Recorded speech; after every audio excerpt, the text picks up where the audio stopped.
ঠিকসে monastery আমরা দেখতে পাচ্ছি। এখানে আমরা এবার যাব।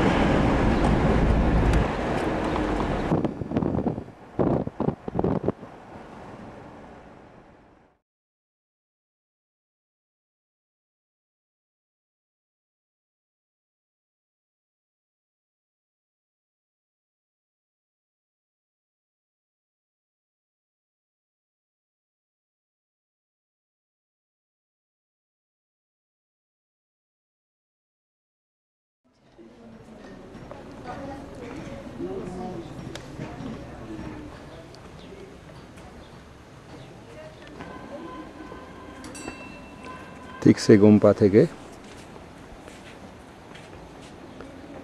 সিন্ধু নদীর উপত্যকা।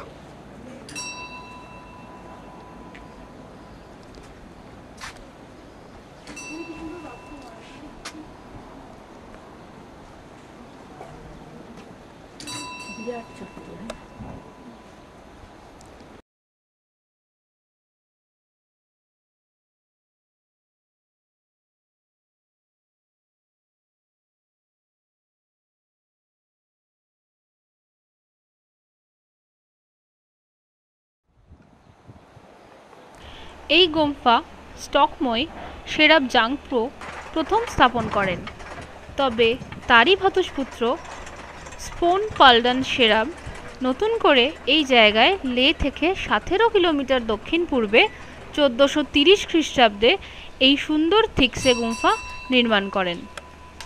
12 তলা বিশিষ্ট এই গুম্ফা খুবই উঁচু এবং আপনারা ইতিমধ্যেই দেখেছেন যে সিন্ধু উপত্যকা এখান থেকে সুন্দরভাবে দৃশ্যমান। স্টোক আর সেই রাজার দুইটি আবাসস্থলই এখান থেকে দেখা যায়। এই গুম্ফায় 60 জন লামা বসবাস করতে পারেন এবং এখানে সন্ন্যাসিনীদের জন্য আশ্রম আছে। একটি ঘরের মধ্যে মৈত্রেয়ী অর্থাৎ ভবিষ্যতের বুদ্ধের পদ্মাসনে বসা এক সুন্দর মূর্তি আছে, যার দৈর্ঘ্য প্রায় 10 মিটার। মূর্তির কোমরের কাছাকাছি একতলার বারান্দা, তাই একসঙ্গে সম্পূর্ণ মূর্তি দেখার উপায় নেই। বিশেষ করে বারান্দা থেকে মূর্তিতে প্রায় হাত পৌঁছে যায়। মূর্তিটি অবশ্য মাত্র 1980 সালে বর্তমান দলাই লামা কর্তৃক উদ্ঘাটিত হয়। এখানে বেশ কয়েকটি মন্দির আছে এবং সেখানে প্রচুর সংখ্যক বিভিন্ন মূর্তি এবং দেওয়াল চিত্রও আছে।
হেমিসের পথে লে থেকে 15 কিলোমিটার দূরে লে মানালি রাস্তার ধারে সেই প্রাসাদ লাদাখের রাজবংশের পুরানো আবাসস্থল।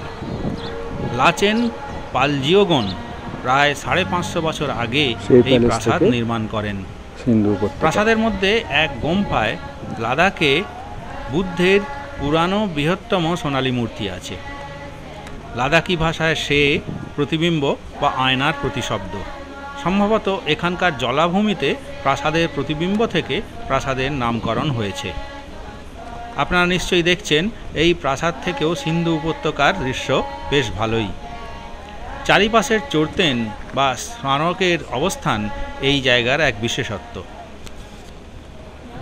ভারতীয় সর্বেক্ষণ বিভাগ লাদাখের বেশ কিছু গোম্পা আর প্রাসাদের রক্ষণাবেক্ষণের দায়িত্ব নেবার পর জীর্ণোদ্ধার করা আরম্ভ করেছে। সেই প্রাসাদে নতুন ইটের উপস্থিতি সেই কাজের প্রমাণ।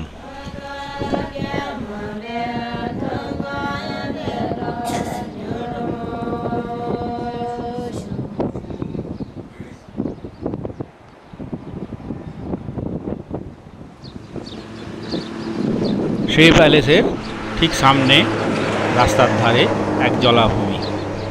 সম্ভবত এই জলাভূমিতে জলের যোগান সিন্ধু নদী থেকেই হয়।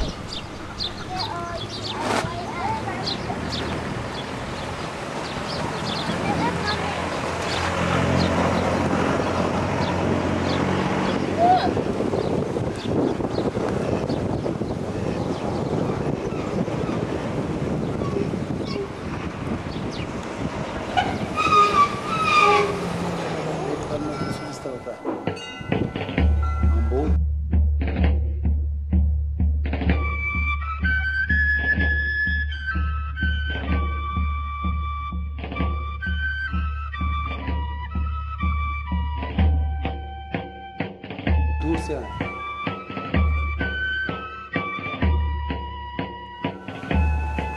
वो तो दूसरे देश का है ना, हम लोग तो इंडिया में करते हैं।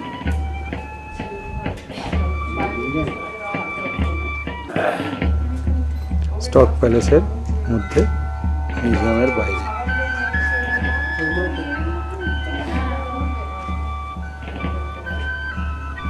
একটু আগে আপনারা সেই প্রাসাদের ছবি দেখলেন এবং শুনলেন যে এই প্রাসাদ লাদাখের রাজবংশের পুরানো প্রাসাদ। স্টোক রাজাদের নতুন প্রাসাদ। অবশ্য এখন রাজবংশ থাকলেও রাজত্ব নেই।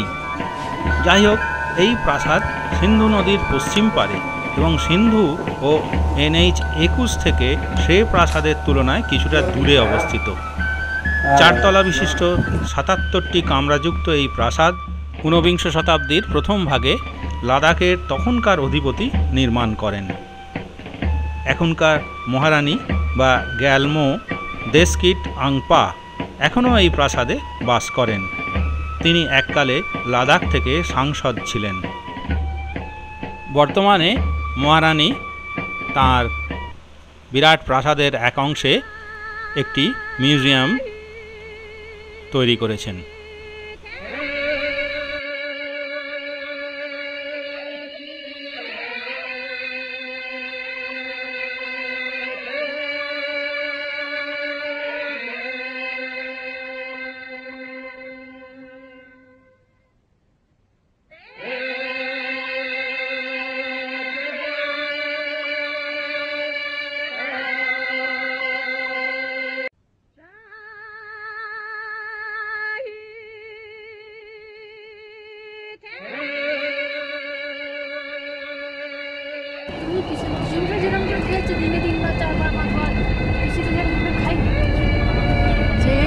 স্টোক প্যালেস থেকে আমরা বেরিয়ে যাচ্ছি। সামনে পাহাড়ে সমুদ্রের ঢেউ।